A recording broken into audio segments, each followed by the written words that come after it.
आप लोग। मैं आशा करता हूं कि प्रीलिम्स 2023 की तैयारी आपकी बहुत अच्छे से चल रही होगी, आप राइट ट्रैक पे होगे।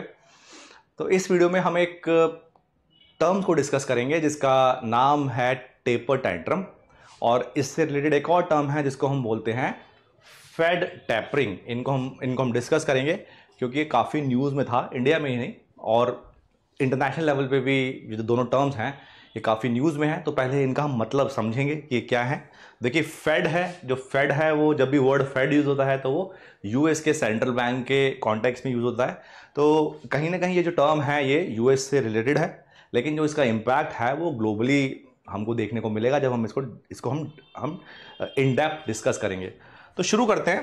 देखिए, सबसे पहले हम समझ लेते हैं कि इंग्लिश में टेपर का मतलब क्या होता है, इंग्लिश में टैंट्रम का मतलब क्या होता है। देखिए, टेपर, अगर मैं डिक्शनरी मीनिंग देखूं टेपर का, तो इसका मतलब होता है किसी चीज को नैरो करना, किसी चीज को कम करना या किसी चीज को रिड्यूस करना।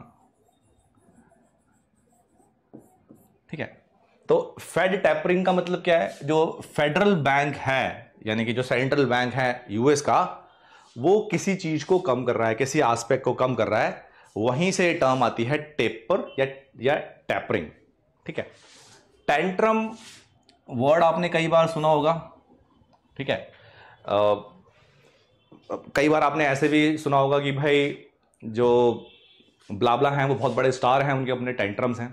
ठीक है, तो टैंट्रम्स का मतलब होता है नखरा, या टैंट्रम्स का मतलब होता है डिसप्लेजर, या टैंट्रम्स का मतलब होता है शॉर्ट टर्म एंगर। ठीक है, तो मैं टैंट्रम को लिख देता हूं डिसप्लेजर।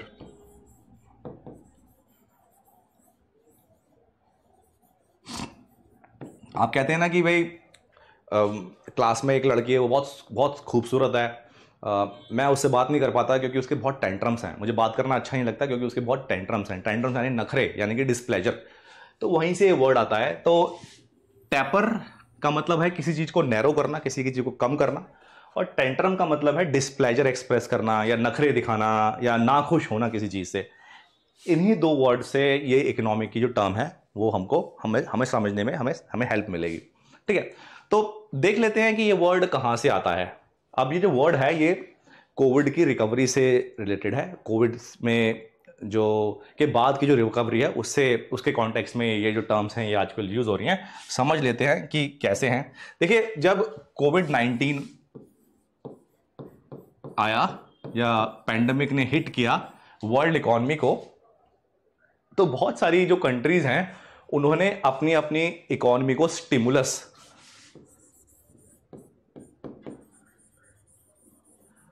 या असिस्टेंस दिया।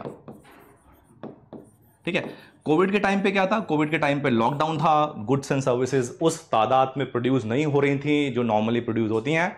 तो जो गुड्स एंड सर्विसेज थी वो कम प्रोड्यूस हो रही थी, जो कंट्रीज के जीडीपी थे वो दिन प्रतिदिन गिर रहे थे।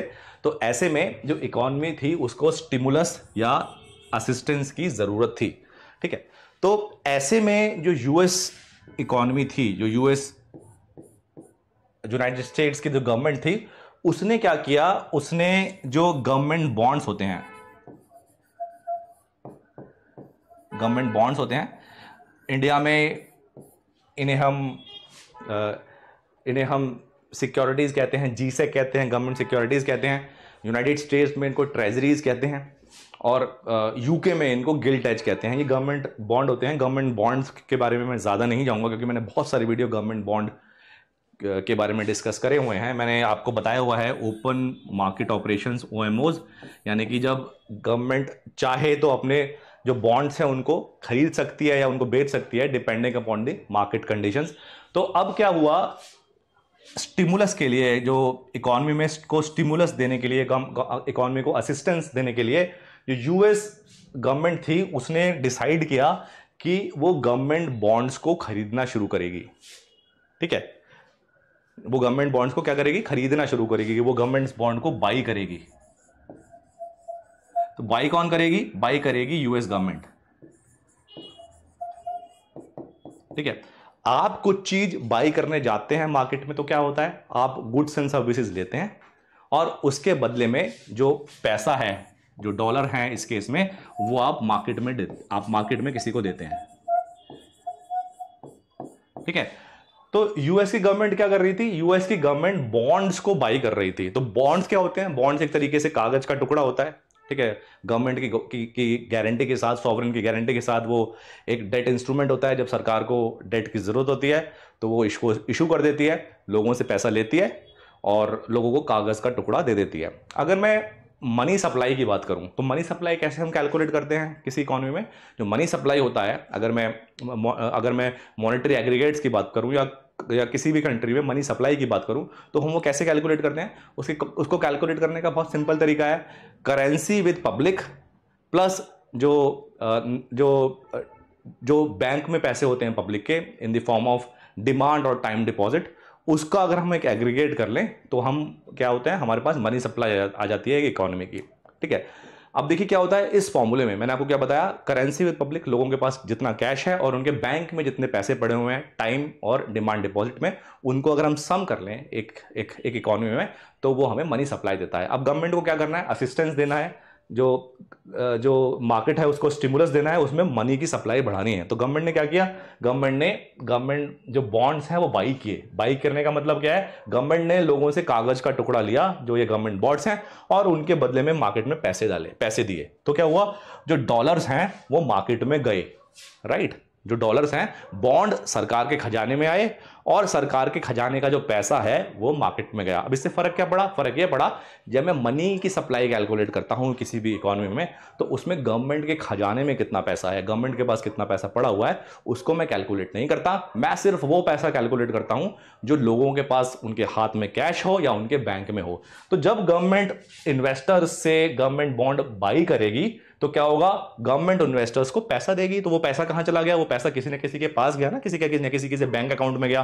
मैंने आपको क्या बताया, जो मनी सप्लाई होती है वो क्या होती है, वो जितना कैश लोगों के पास होता है प्लस जितना पैसा उनके बैंक में पास होता है, लेमन टर्म्स में वही मनी की सप्लाई होती है। अब इमेजिन करिए आपके बैंक में गवर्नमेंट्स बॉन्ड पड़े हैं 5 करोड़ रुपए के, तो वो बॉन्ड है, वो पैसा तो है नहीं, तो वो एज अ मनी की सप्लाई में तो काउंट नहीं होगा। बट वो अगर बॉन्ड्स आपने बेच दिए सरकार को और सरकार के ने उसके बदले में 5 करोड़ रुपए आपको दे दिए, तो क्या हो गया, इकोनॉमी में वो 5 करोड़ रुपया आ गया, तो मनी की सप्लाई बढ़ गई। तो गवर्नमेंट ने क्या किया, गवर्नमेंट ने इकोनॉमी को असिस्टेंस देने के लिए, गवर्नमेंट ने इकोनॉमी को हेल्प करने के लिए उसमें मनी की सप्लाई बढ़ाई, लोगों के हाथ में पैसा दिया। जब लोगों के हाथ में पैसा आएगा तो क्या होगा, लोग उस पैसे को खर्च करेंगे। जब लोग उस पैसे को खर्च करेंगे तो क्या होगा, लोगों को ज्यादा गुड्स एंड सर्विसेज चाहिए होंगे, ठीक है। आज सपोज आपके पास सिर्फ 10 रुपए आपकी जेब में, तो आप क्या करेंगे, आप जाएंगे एक ब्रेड पकौड़ा खा के आ जाएंगे। सपोज आपकी जेब में 50 रुपए हैं तो हो सकता है आप उस ब्रेड पकौड़े के साथ एक पेप्सी ले लें या कोई और चीज़ ले लें, आप उस 50 रुपए से खा के आएंगे। तो जब आपके पास ज़्यादा पैसा हुआ तो आपने ज़्यादा कंज्यूम किया। जब आपने ज़्यादा कंज्यूम किया तो क्या हुआ, गुड्स एंड सर्विसेज लोगों को ज़्यादा बनाने पड़े, तो इकोनॉमी में ऐसे एक अपटर्न आया, इकोनॉमी ऐसे बेटर होने की तादाद पे आई। इसी को हम स्टिमुलस कहते हैं, इसी को हम असिस्टेंस कहते हैं। तो गवर्नमेंट ने क्या किया, गवर्नमेंट ने डिसाइड किया कि वो जो गवर्नमेंट बॉन्ड्स है उसको खरीदेगी। जब वो खरीदेगी तो गवर्नमेंट का पैसा लोगों के पास जाएगा, मार्केट में जाएगा और उससे मार्केट स्टिमुलेट होगी। यही गवर्नमेंट का पर्पस होता है, ठीक है। तो ये एक पार्ट होता है। गवर्नमेंट ने क्या किया, गवर्नमेंट ने मनी सप्लाई बढ़ाई, मनी की सप्लाई इकोनॉमी में बढ़ाई, ठीक है। अब सपोज गवर्नमेंट ने डिसाइड किया कि वो एक महीने में इतने वर्थ के जो गवर्नमेंट बॉन्ड्स है वो खरीदेगी, हर महीने खरीदेगी। तो क्या होगा, जिन लोगों के पास गवर्नमेंट बॉन्ड्स होंगे, ठीक है, जो गवर्नमेंट बॉन्ड्स होंगे इनकी डिमांड बढ़ जाएगी क्योंकि सरकार इसका एक बहुत बड़ा बायर है। जैसे सरकार ने डिसाइड किया कि उसे गवर्नमेंट बॉन्ड खरीदने हैं, एक पर्टिकुलर अमाउंट के गवर्नमेंट बॉन्ड हर महीने खरीदने हैं, तो जिनके पास गवर्नमेंट बॉन्ड है उनके पास जो गवर्नमेंट बॉन्ड्स हैं वो स्कार्स हो गए क्योंकि सरकार को तो खरीदने हैं। तो क्या होगा, जो गवर्नमेंट बॉन्ड का प्राइस है वो बढ़ जाएगा, गवर्नमेंट बॉन्ड का प्राइस बढ़ जाएगा, गवर्नमेंट बॉन्ड्स की कीमत में इजाफा हो जाएगा क्योंकि उसकी डिमांड बढ़ जाएगी, क्योंकि गवर्नमेंट उसकी बहुत बड़ी बायर है, ठीक है। ये आप ध्यान में रखिए, ठीक है। अब मैं आपको एक चीज बताता हूं, गवर्नमेंट बॉन्ड्स वर्क कैसे करते हैं। सपोज एक $100 वर्थ का गवर्नमेंट बॉन्ड है, ठीक है। तो गवर्नमेंट बॉन्ड क्या होते हैं, गवर्नमेंट बॉन्ड एक तरीके से डेट इंस्ट्रूमेंट होते हैं। जब गवर्नमेंट को कर्जे की जरूरत होती है तो वो ये बॉन्ड इशू कर देती है, ये हम कई बार डिस्कस कर चुके हैं। अब सपोज ये $100 का एक बॉन्ड है, ठीक है, और गवर्नमेंट बोलती है कि हर साल इस पे वो एज एन इंटरेस्ट $10 पे करेगी, ठीक है। तो अगर मैं इसका इंटरेस्ट रेट निकालूं तो कितना आएगा, $100 पे मुझे $10 मिल रहे हैं, तो इसका जो इंटरेस्ट रेट हो गया वो 10 रुपीज हो गया, 10% हो गया, ठीक है। लेकिन जो ये बॉन्ड है ये ट्रेडेबल होते हैं, इनको ट्रेड कर सकते हैं, ठीक है। ये बॉन्ड है, इनको ट्रेड कर सकते हैं। अब इमेजिन करिए 100 रुपए का बॉन्ड है, गवर्नमेंट ने कहा कि वो हर महीने गवर्नमेंट बॉन्ड्स को वापस खरीदेगी, ठीक है। जब खरीदेगी तो क्या हो गया, ये जो बॉन्ड है इनकी डिमांड बढ़ गई। जब इनकी डिमांड बढ़ गई तो क्या हो गया, जो इनका जो ट्रेड प्राइस है वो बढ़ गया। इमेजिन करिए जो ये $100 का जो ये बॉन्ड था, अब ये बढ़ के $200 का हो गया, हो सकता है क्योंकि इसकी डिमांड बढ़ गई है, ठीक है। अब जो इस पे इंटरेस्ट है वो तो फिक्स्ड है, वो तो $10 ही है, वो तो गवर्नमेंट ने फिक्स कर रखा है।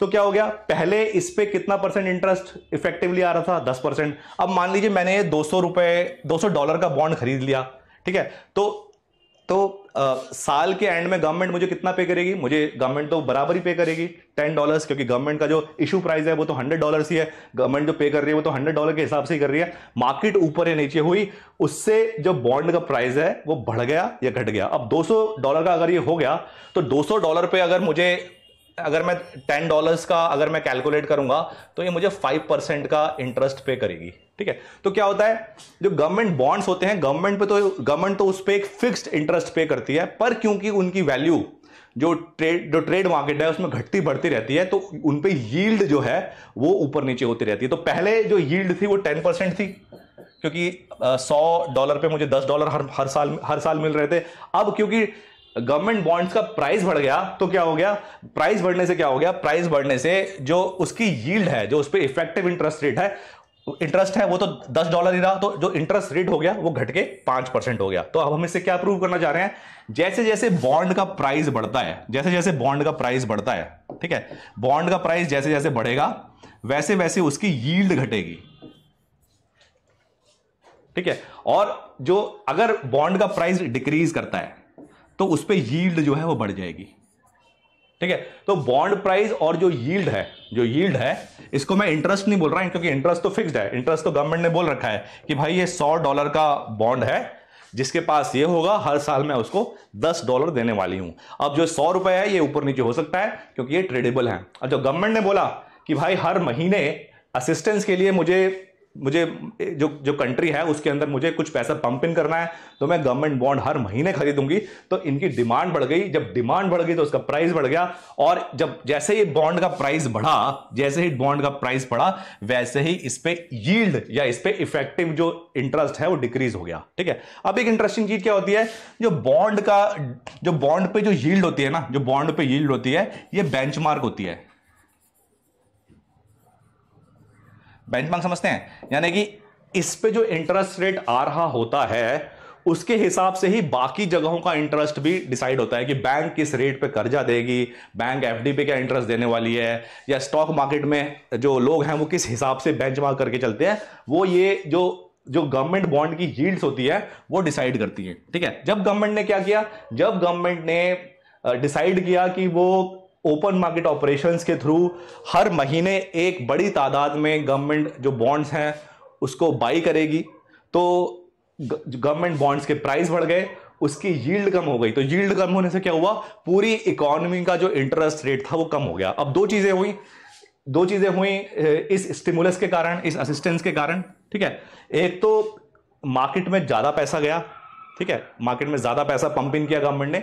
दूसरी बात है कि इसी के कारण जो इफेक्टिव यील्ड थी वो कम हो गई, और पूरी इकोनॉमी में, क्योंकि इसी के मुताबिक इंटरेस्ट रेट चलते हैं, तो पूरी इकोनॉमी का जो इंटरेस्ट रेट था वो कम हो गया, ठीक है। अब एक समय ऐसा आया कोविड के टाइम पे कि यूएस इकोनॉमी के जो इंटरेस्ट रेट थे वो ऑलमोस्ट 0% के आसपास हो गए, ठीक है। तो इसका मतलब यह है कि मान लीजिए मैं एक यूएस का इन्वेस्टर हूं, मैं यूएस के किसी बैंक में पैसा रखता हूं, तो मुझे उस पर 0% इंटरेस्ट मिलेगा, यानी कि मेरा पैसा उतना का उतना ही रहेगा, ठीक है। अब ऐसा इन्वेस्टर क्या करेगा, जहां पे जो पूरी की पूरी इकोनॉमी है उसमें जो इंटरेस्ट रेट है वो कम हो गए हैं, क्योंकि यील्ड कम हो गई है, क्योंकि बॉन्ड प्राइस बढ़ गए हैं। तो ऐसा इन्वेस्टर क्या करेगा, ऐसा इन्वेस्टर और एवेन्यूज तलाशेगा। ऐसा इन्वेस्टर क्या सोचेगा कि भाई मैं ऐसा करता हूं, मैं पैसा जो है वो यूएस में नहीं रखता, मैं अपना पैसा इंडिया में इन्वेस्ट कर देता हूं, या मैं अपना पैसा चाइना में इन्वेस्ट कर देता हूं, या मैं अपना पैसा किसी और एमर्जिंग इकोनॉमी में इन्वेस्ट कर देता हूं। तो वही हुआ कोविड के दौरान, बिल्कुल यही हुआ। कोविड के दौरान आप देखेंगे कि बहुत सारी जो जो फ्लाइट थी, जो जो जो डॉलर्स का इन्फ्लो है वो इंडिया में आया। रीजन क्या था? रीजन ये था कि जो फेडरल बैंक था यूएस का, उसने स्टिमुलस दिया। स्टिमुलस देने की वजह से जो है पैसा पंप इन हुआ मार्केट में। पैसा पंपिंग मार्केट में हुआ तो जो बॉन्ड के प्राइस थे वो बढ़ गए, क्योंकि बॉन्ड की डिमांड बढ़ गई, और साथ में जो बॉन्ड की यील्ड थे वो कम हो गए। यील्ड, बॉन्ड की यील्ड से पूरी की पूरी यूएस की इकोनॉमी के जो इंटरेस्ट रेट हैं वो बेंचमार्क्ड हैं, तो वो कम हो गए। तो इसलिए क्या किया, इन्वेस्टर ने सोचा कि भाई यहां तो कुछ मिल नहीं रहा, मैं एक काम करता हूं, मैं अपना पैसा जो है वो इंडिया या किसी और इकोनॉमी में, वर्ल्ड में कहीं और अपना पैसा जो है वो पार्क कर देता हूं। तो ऐसे इन्वेस्टर ने क्या किया, ऐसे इन्वेस्टर ने इंडिया के शेयर्स में पैसा लगा दिया, ठीक है, जिसको हम बोलते हैं फॉरेन पोर्टफोलियो इन्वेस्टमेंट। तो उसने क्या किया, उसने सोचा यार यूएस में तो मेरा पैसा बढ़ नहीं रहा, यूएस में तो इंटरेस्ट रेट बहुत ही कम है, यूएस में तो मुझे फायदा मिल नहीं रहा, तो मैं काम करता हूं, मैं इंडिया में पैसा लगा के रखता हूं। इंडिया में थोड़ा रिस्क है, इमर्जिंग मार्केट में थोड़ा रिस्क होता है क्योंकि एनवायरमेंट अनस्टेबल होता है, लेकिन एटलीस्ट मेरा पैसा बढ़ेगा तो सही, मेरे पैसे बढ़ने के चांस है, क्योंकि यहां पर तो जो इंटरेस्ट रेट है वो ऑलमोस्ट 0% आ गया है, ठीक है। तो इस पूरे के पूरे प्रोसेस को हम क्या बोलते हैं, स्टिमुलस बोलते हैं, असिस्टेंस बोलते हैं, और टेक्निकली इसको हम क्वांटिटेटिव ईजनिंग भी बोलते हैं। क्वांटिटेटिव ईजनिंग में क्या होता है, जो बैंक का इंटरेस्ट रेट है वो जो सेंट्रल बैंक है वो कम करता है, और मनी पंप इन करता है थ्रू ओपन मार्केट ऑपरेशन, जो मैंने आपको यहां पे बताया, ठीक है। तो गवर्नमेंट ने क्या किया, यूएस की गवर्नमेंट ने क्या किया, यूएस की गवर्नमेंट ने गवर्नमेंट बॉन्ड्स है वो बाई करने का फैसला किया। बताया कि एक इतने मैग्नीट्यूड के, इतने वर्थ के जो बॉन्ड है वो हर महीने सरकार खरीदेगी, उससे बॉन्ड प्राइस बढ़ गए और पूरी इकोनॉमी में इंटरेस्ट रेट कम हो गए, तो वहां के इन्वेस्टर्स बाहर इन्वेस्ट करने लगे, ठीक है। लेकिन देखिए जो ये प्रोसेस है ये इनफाइनाइट टाइम तक तो चल नहीं सकता, गवर्नमेंट तो नहीं कह सकती ना, क्योंकि भाई 2020 में कोविड आया था तो मैं काम करूंगी, मैं 2050 तक ये जो स्टिमुलस है ये कंटिन्यू करूंगी। गवर्नमेंट क्या कर रही है, गवर्नमेंट पैसा पंप इन कर रही है, तो इसका एक नेगेटिव इफेक्ट क्या होगा, इकोनॉमी में इन्फ्लेशन आएगी। तो यूएस की इकोनॉमी में इन्फ्लेशन देखी गई पहली बार 2022 में 6% और उससे ऊपर इन्फ्लेशन जो है वो यूएस की इकोनॉमी ने विटनेस करी। इतनी बड़ी इन्फ्लेशन, इतनी बड़ी तादाद में इन्फ्लेशन जो यूएस है वो विटनेस नहीं करता है। इंडिया में जो बेंचमार्क रेट्स हैं वो 4% के हैं, ±2% है, लेकिन जो यूएस के बेंचमार्क रेट हैं वो 2% है। यानी कि यूएस की जो गवर्नमेंट है वो चाहती है कि 2% के आसपास ही वहां पे इन्फ्लेशन रहे, पर क्योंकि पैसा पंप इन हो रहा था, इंटरेस्ट रेट कम हो रहा था, तो जो इन्फ्लेशन है वो बढ़ के 6% हो गई। ये इसका एक नेगेटिव इफेक्ट हुआ। और दूसरी तरफ ये हम कह सकते हैं कि जो असिस्टेंस है, जो गवर्नमेंट असिस्टेंस देती है in the time of pandemic, in the time of crisis, वो इनफाइनाइट पीरियड के लिए नहीं हो सकता, उसकी लॉन्जिविटी जो है वो बहुत बड़ी नहीं हो सकती। गवर्नमेंट को वापस नॉर्मलसी पे आना पड़ेगा, ठीक है। तो गवर्नमेंट क्या करती है, गवर्नमेंट एक टाइम के बाद जब गवर्नमेंट को लगता है कि फंडामेंटल स्ट्रांग हो गए हैं, लॉकडाउन खुल गया है, इकोनॉमी ठीक करने लगी है, तो गवर्नमेंट फिर ये बोलती है कि भाई जो मैंने बताया था आपको कि हर महीने में इतने मैग्नीट्यूड के जो बॉन्ड है उसको परचेज करूंगी, अब मैं इसको स्लो डाउन करने वाली हूं, अब मैं ऐसा नहीं करूंगी, या अब मैं ऐसा करना थोड़े धीरे धीरे करने वाली हूं। हो सकता है कि पहले मैं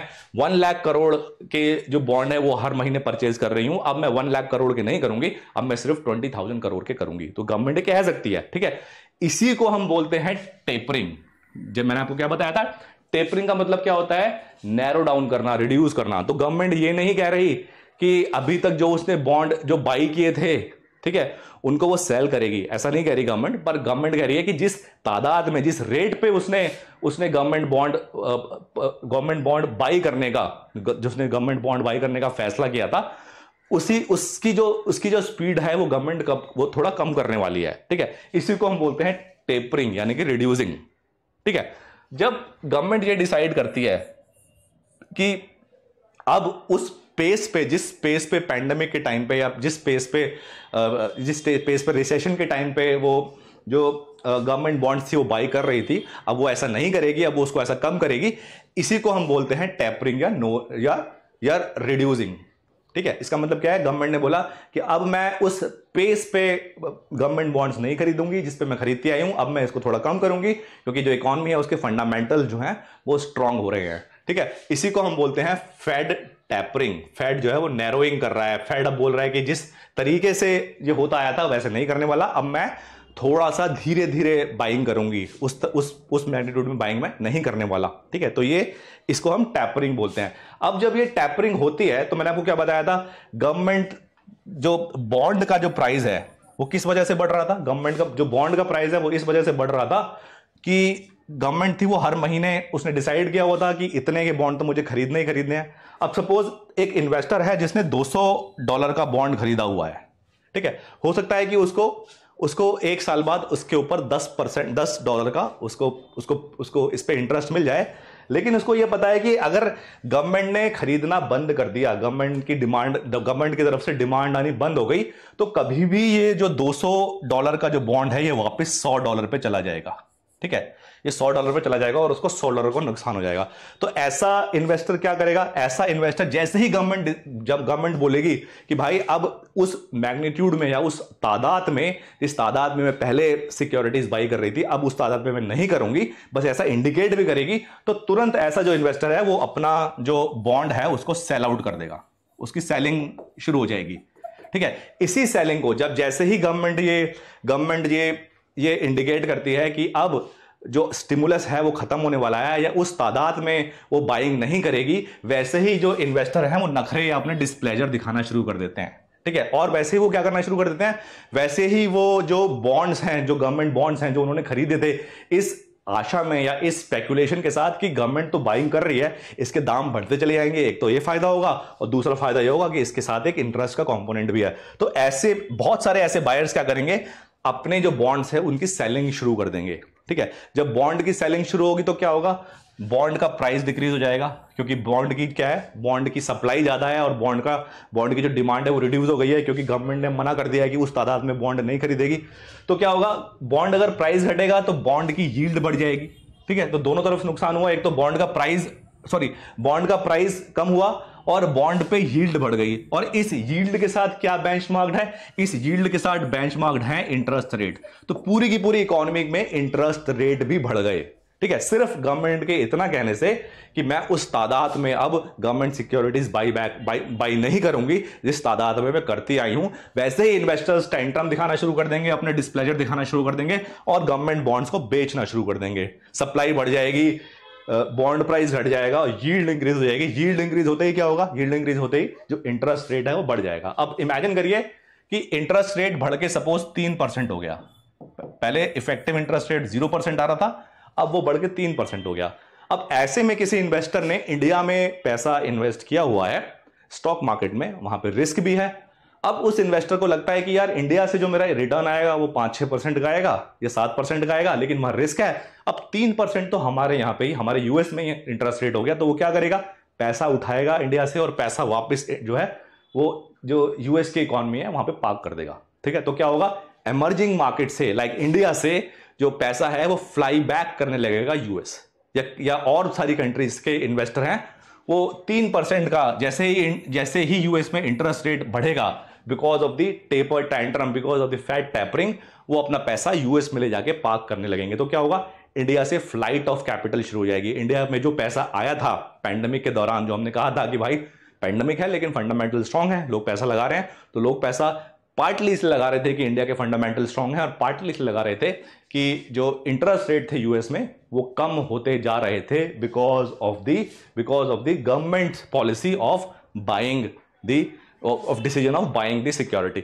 तो इसको हम बोलते हैं टेपर टैंट्रम, और इस टेपर टैंट्रम से सिर्फ अमेरिकन इकोनॉमी ही नहीं बल्कि वर्ल्ड की इकोनॉमी इन जनरल और इंडियन इकोनॉमी इन पर्टिकुलर भी इंपैक्ट होती है। अब इसको एक चार्ट पे देख लेते हैं कि कैसे कैसे ये रहा है। देखिए, अगर